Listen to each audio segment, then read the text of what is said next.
जय राधा दामोदर ऋषभ की जय, दीपदान महामहोत्सव की जय, दामोदर मास की जय, कीर्तन करने वाली भक्तवृंद की जय, निताय गौर प्रेमानंदे, हरि हरि बोल।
अध्याय 17।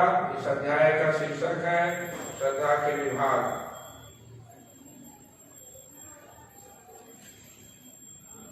श्लोक संख्या 20 पढ़ेंगे। 20,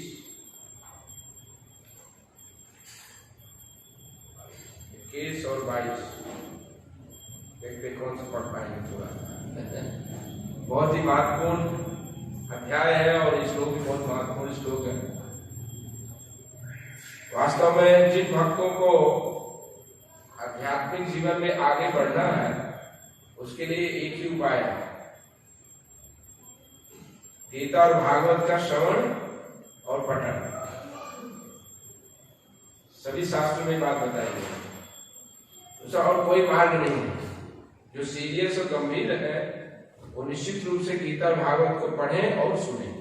इसी से भक्ति में व्यक्ति आध्यात्मिक जीवन में आगे बढ़ सकता है। तो इसी श्लोक में हम लोग पढ़ रहे हैं, दातव्यम इति यद्दानम् दीयते अनुपकारिणो देशे काले च पात्रे च तद्दानं सात्विकं दातव्यम् इति यद्दानम् दीयते अनुपकारिणे देशे काले च पात्रे च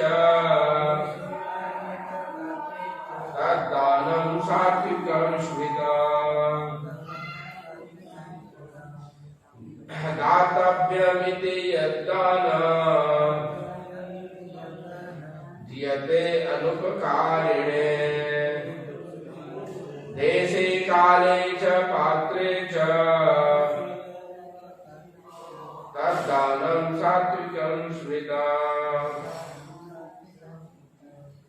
अनुवाद तात्पर्य श्री कृष्ण कृपा मूर्ति अभय चरण भक्तिवेदांत स्वामी श्री प्रभुपाद के द्वारा श्री प्रभुपाद की अनुवाद।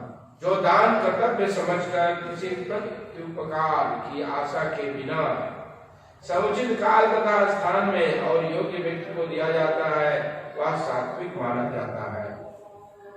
डॉक्टर प्रभुपाद जी समझाते हैं, वैदिक साहित्य में ऐसे व्यक्ति को दान देने की संस्कृति है जो आध्यात्मिक कार्यों में लगा हो। अविचारपूर्ण ढंग से दान देने की संस्कृति नहीं है। आध्यात्मिक सिद्धि को सदैव ध्यान में रखा जाता है। अतः किसी तीर्थ स्थान में सूर्य या चंद्र ग्रहण के समय मासांत में या योग्य ब्राह्मण अथवा वैष्णव को या मंदिर में दान देने की संस्कृति है। बदले में किसी प्रकार की प्राप्ति की अभिलाषा न रखते हुए ऐसे दान किए जाते हैं। ये कहने चाहिए, कभी कभी निर्धन को दान करुणा वश दिया जाता है, लेकिन यदि निर्धन दान देने योग्य नहीं होता तो उससे आध्यात्मिक प्रगति नहीं होती। दूसरे शब्दों में वैदिक साहित्य में अविचारपूर्ण दान की संस्कृति नहीं है। अवज्ञानं तिमिरन्धस्य ज्ञानाञ्जनं शलाकया चक्षुरुन्मीलितं तस्मै श्री गुरुवे नमः। श्री चैतन्य मनोभीष्टं स्थापितमेन भूतले स्वयं रूपं तदाम्यहं ददाति भक्तान्तिकं। हे कृष्ण करुणा सिन्धु दीनबन्धु जगत्पते गोपेश गोपिका कांत राधा कांत नमस्ते। तप्त कांचन गौरांगी श्रीराधे वृंदावनेश्वरी वृषभानुसुते देवी प्रणमामि प्रिये। अंशाकल्पतरुभ्यश्च कृपासिन्धुभ्येव च पतितानां पावनेभ्यो वैष्णवेभ्यो नमो नमः। जय श्री कृष्ण चैतन्य प्रभु नित्यानंद श्री अद्वैत गदाधर श्रीवासादि गौर भक्तवृंद। हरे कृष्णा कृष्णा कृष्णा हरे हरे, हरे राम राम राम हरे हरे। तो बहुत ही महत्वपूर्ण श्लोक है। इस श्लोक में दान की महिमा के विषय में बताया गया है। ऐसे पूरा अध्याय जो है कि शुरुआत में जो प्रश्न किया था अर्जुन ने भगवान से कि जो व्यक्ति शास्त्रों को नहीं पढ़ता है, मन गढ़ंत रूप से वो कुछ विशेष वस्तुओं में उसकी श्रद्धा हो गई है और उस श्रद्धा से उसका पूजा पाठ या जो भी कर रहा है तो उसका क्या फल है। तो भगवान ने बताया कि देखिए इसके अलग अलग फल है और ये श्रद्धा जो है उसकी श्रद्धा के ऊपर है कि किस चीज में उसकी श्रद्धा है। तो ये 3 प्रकार के रजोगुणी, सतोगुणी और तमोगुणी। अब इस प्रकार भगवान ने जो है 4 चीजों का वर्णन इस अध्याय में किया है। दान के विषय में बताया है, तपस्या के विषय में बताया है और यज्ञ के विषय में बताया है और आहार के विषय में। ये 4 बहुत महत्वपूर्ण है हमें आध्यात्मिक जीवन में आगे बढ़ने के लिए। तो इसकी महिमा जो है आगे 18वें अध्याय में भगवान 18वें अध्याय के 5वें श्लोक में बोलते हैं, यज्ञ दान तपा कर्मा न त्यज्यम कर्म एव तत् यज्ञ दान तपा कर्मा पावनानि मनीषिणाः। कहते हैं कि ये 3 चीज जो है वो किसी को भी नहीं छोड़ना चाहिए, चाहे वो गृहस्थ हो, चाहे वो सन्यासी हो, ब्रह्मचारी हो, बिजनेसमैन हो, ब्राह्मण हो, जो भी कुछ हो, ये 3 चीजों को उसको तो कभी भी नहीं छोड़ना। क्या है? यज्ञ, दान और तपस्या। और चौथा चीज भगवान ने आहार के विषय बताया है कि व्यक्ति को हमेशा आहार के विषय में बहुत सावधान रहना चाहिए। क्या आहार खाते हैं, जैसा आहार होगा ऐसा ही आपका व्यवहार होगा। यदि आहार आपके शुद्ध नहीं है तो आपका व्यवहार भी शुद्ध नहीं हो सकता है। तो इन सब चीजों का डायरेक्ट संबंध है हमारे शरीर, वचन और मन से। सबका डायरेक्ट संबंध है किससे?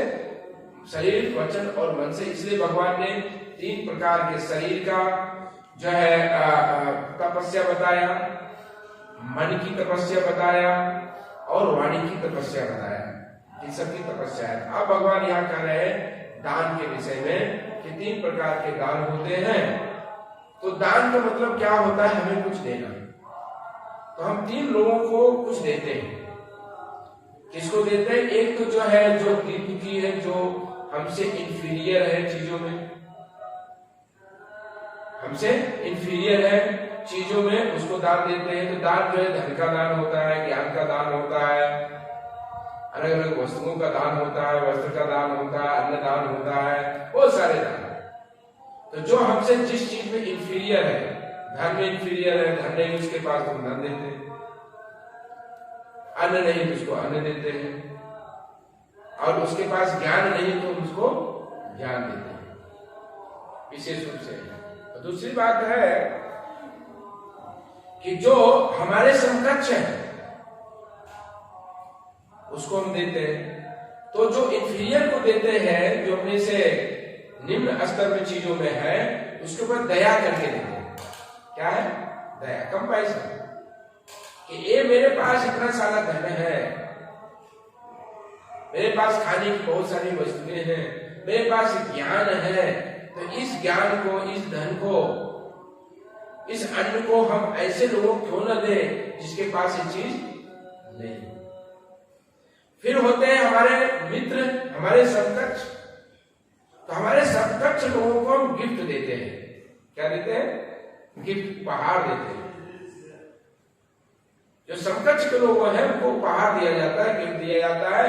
और कुछ जो सुपीरियर लोग हैं, जिसके पास धन भी है, ज्ञान भी है, जो हमसे किसी वस्तु में सुपीरियर है, इन सब चीजों में सुपीरियर है, तो उनको हम क्या करते हैं कि उनको भी धन दिया जाता है, उनको भी अन्न दिया जाता है।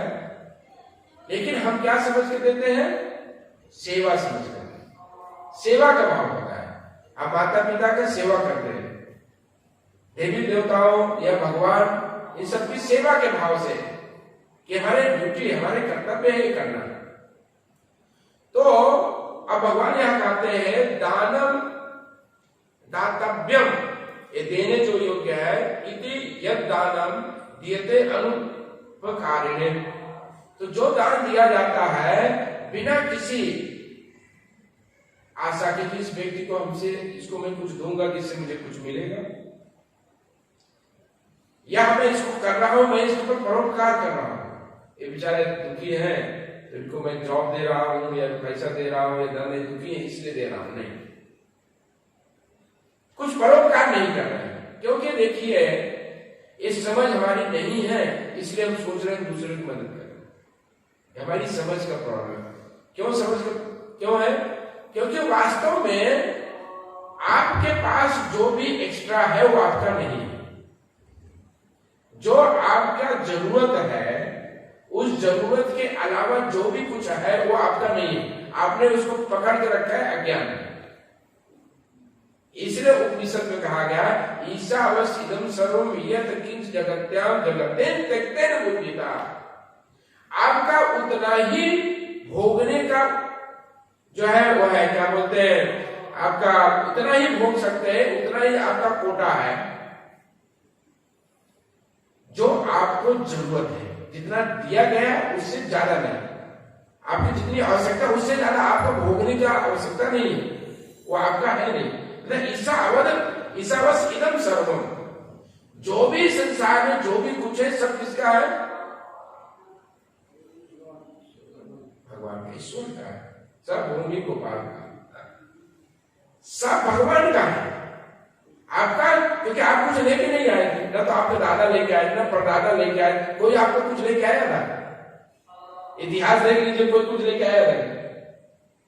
सब जो नंगे आए थे, दादा परदादा जो भी है, कोई कुछ लेके नहीं आया।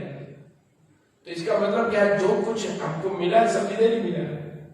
अच्छा, यदि आपका था कुछ तो क्या आप कुछ लेके जाओगे? आज तक कोई कुछ लेके गया है? इसका मतलब है कि सब कुछ यहीं का है, यही हमें मिला है और यही हमको छोड़ के जाना है, आपका कुछ है नहीं, आप केवल अज्ञान से सब कुछ पकड़ के रखे। ईसावस इदम सर्वम यद किंच जगत्याम जगत, आपका कुछ भी कुछ नहीं संसार में, लेकिन तेन भुंजिता, लेकिन आप आए हो तो पापी पेट का सवाल है, जीने के लिए तो आपको चीजों को जरूरत पड़ेगा, आपको उसकी आवश्यकता है, उसको भोगोगे आप, लेकिन आपको उतना ही उन वस्तुओं को लेना है जितना आपकी जरूरत है। प्रभुपाद जी बोलते हैं यदि आप 2 रोटी खा सकते हो, 2 रोटी खा के पचा सकते हो, तो 6 रोटी खाने वाले की थाली में आपको देखने की जरूरत नहीं। या 2 रोटी आप खा सकते हो, तो जो 100 रोटी खा रहा है, 1000 रोटी खा रहा है, हाथी आपको नहीं बनना, हाथी का आपको कंपेयर नहीं करना, आपसे आपकी अपनी तुलना हाथी से नहीं करना।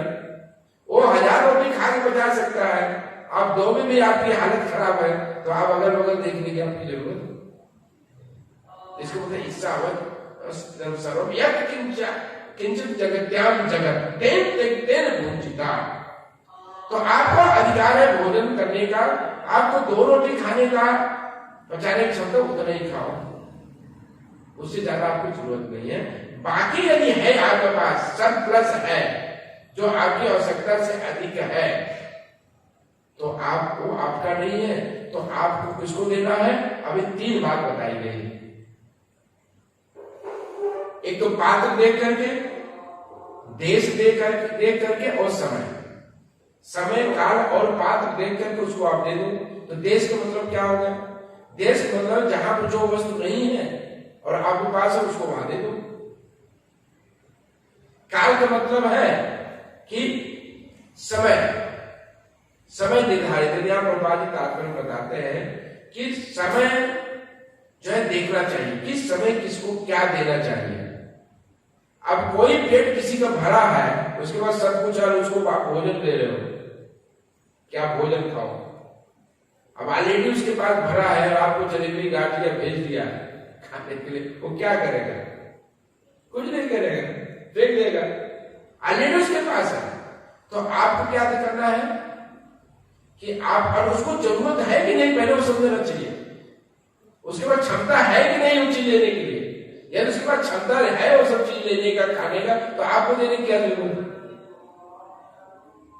तो वेस्ट हुआ ना, वेस्ट है।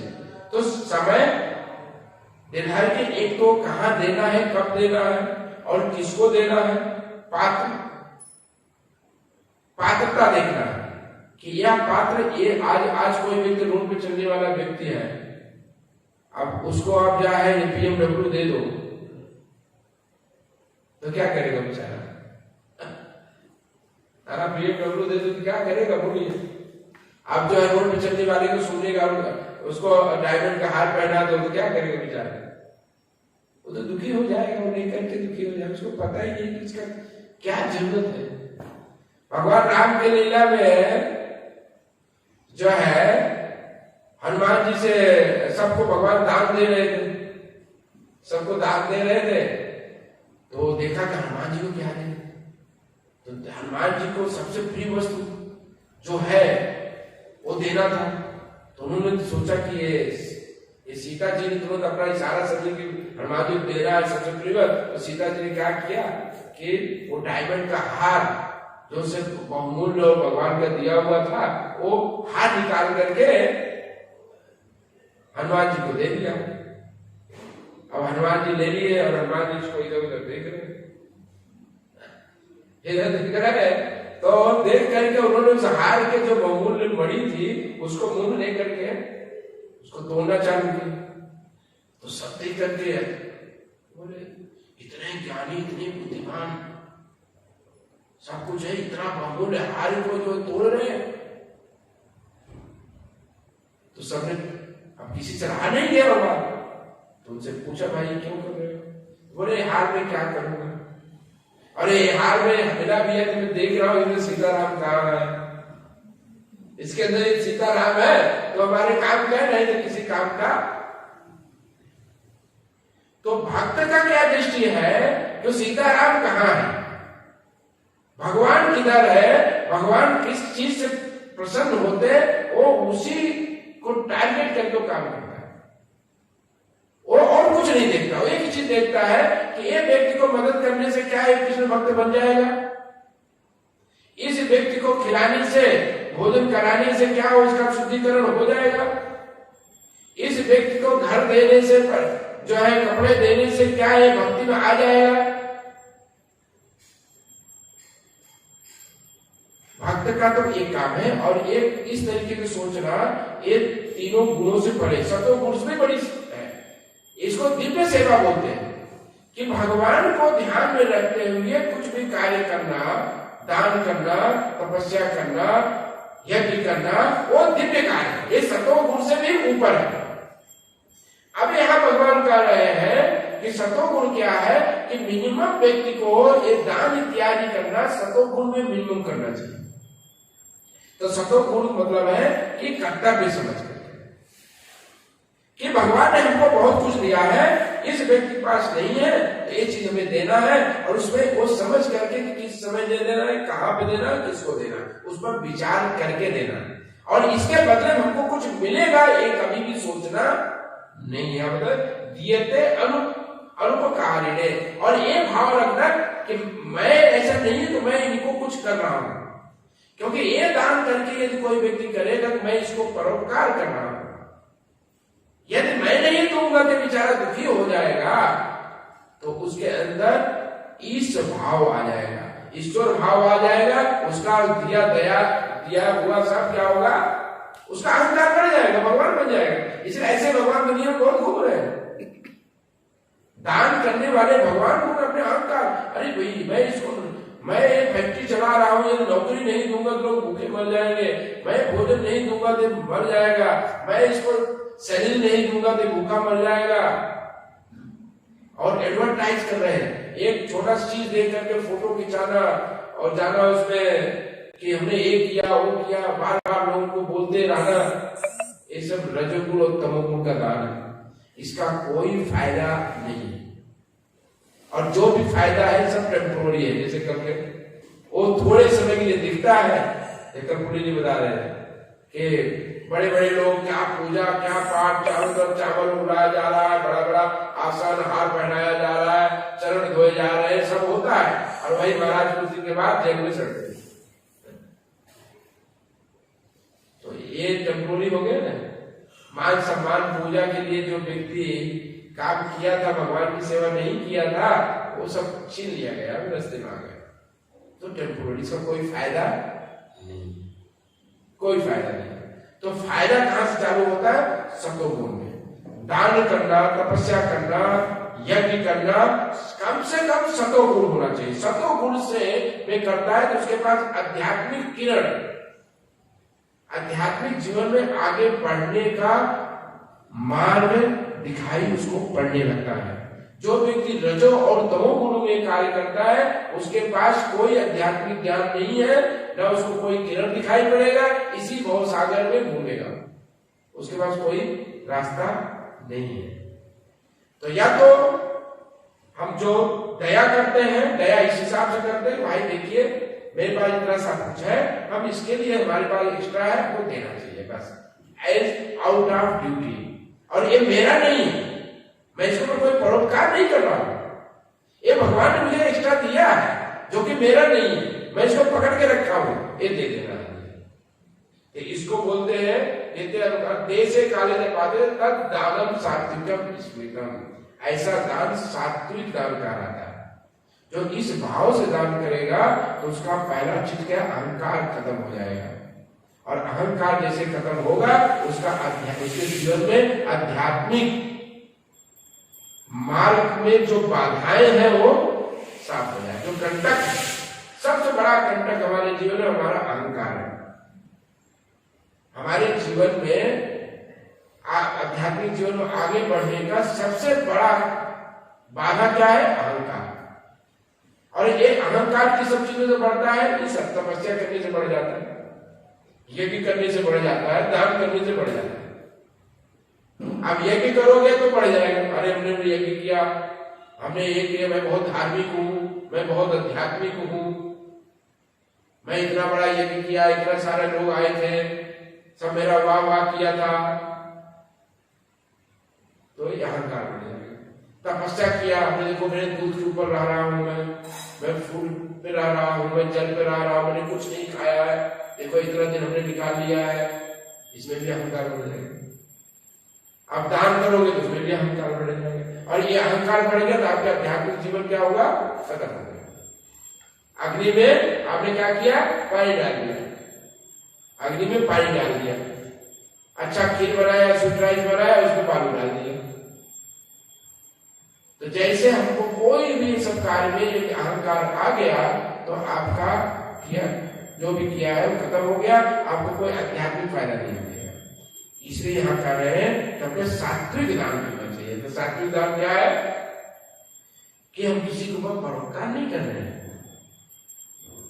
और ये मैं दे रहा हूं क्योंकि मेरे पास भगवान ने एक्स्ट्रा दिया है, इस भाव से करेंगे। और ऐसा नहीं है कि ऐसे व्यक्ति को दे दो जिसके पास ऑलरेडी है, जिसको का पात्र बोलते हैं, किसको देना, या मैं इसको ऐसी चीज दूं कि जो उसके योग्य है।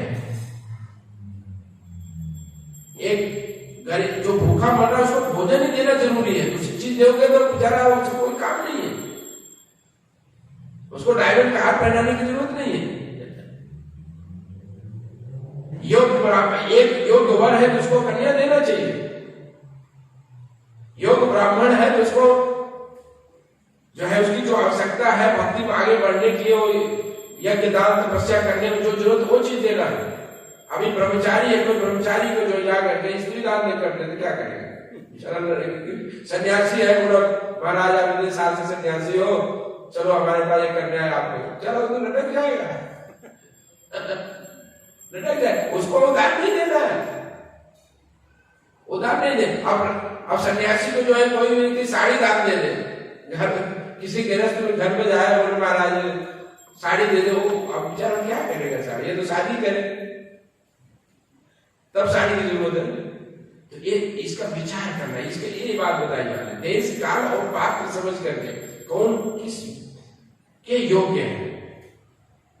अब एक जो है रास्ते में गुरु पीने वाला व्यक्ति है, अब उसको पैसा निकाल के दे दिया तो क्या करेगा, आगे दूसरा गुरु ले लेगा, पैसा देने की जरूरत नहीं, आप उसको प्रसाद दे दो, उसको भोजन दे दो, ब्रेड दे दो, दूध दे दो, उसका पैसा दोगे तो दूसरा काम कर लेगा। उसको बना हुआ भोजन प्रसाद दे दिया तो सबसे बड़ी चीज है। नहीं प्रसाद दे सकते हो तो कुछ भोजन दे दो जिससे कि वो पेट भर ले, बस उससे ज्यादा उसको आप कुछ दोगे तो काम बिगड़ जाएगा।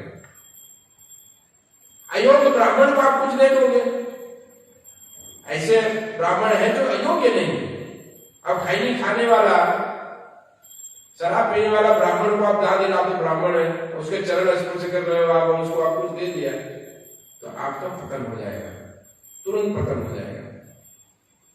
क्योंकि आप कोई चीज इंफीरियर व्यक्ति को आप पांव पकड़ रहे, बहुत सारे ऐसे होते हैं ना, इंफीरियर को पांव नहीं पकड़ना चाहिए। इंफीरियर जो होता है, कनिष्ठ होता है, उसको मन से सम्मान देना चाहिए कि इसके अंदर परमात्मा है, ईश्वर है, उसको प्रणाम मन से, उसके चरण में नहीं गिरना चाहिए। हमेशा चरण किसके गिरना चाहिए, सुपीरियर को चरण में गिरना चाहिए, सुपीरियर के चरणों में गिरना चाहिए, उनकी सेवा करनी चाहिए, अपने बराबरी को जो है भेंट देना चाहिए और उनको आलिंगन करना चाहिए, और छोटे को जो है आशीर्वाद देना चाहिए, छोटे को आशीर्वाद देना चाहिए और उसके ऊपर दया करना चाहिए कि ये चीज इसको मिलने से इसके आध्यात्मिक जीवन में आगे बढ़ेगा, वही उसके योग्य की चीज देनी चाहिए। ये बहुत ही महत्वपूर्ण श्लोक है, आगे भी बताया जाएगा। रजोगुण दान, फिर आएगा तमोगुणी दान।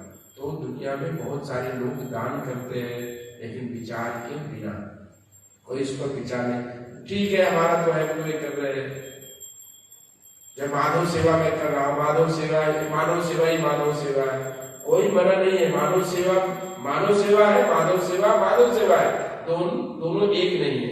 और ये भी नहीं मना किया जा रहा है कि आप मानव सेवा नहीं करो, लेकिन आप उसकी योग्यता को देख करके सेवा करो, तो किसके योग्य है। विद्यार्थी है तो उसको आप विद्या का दान दो,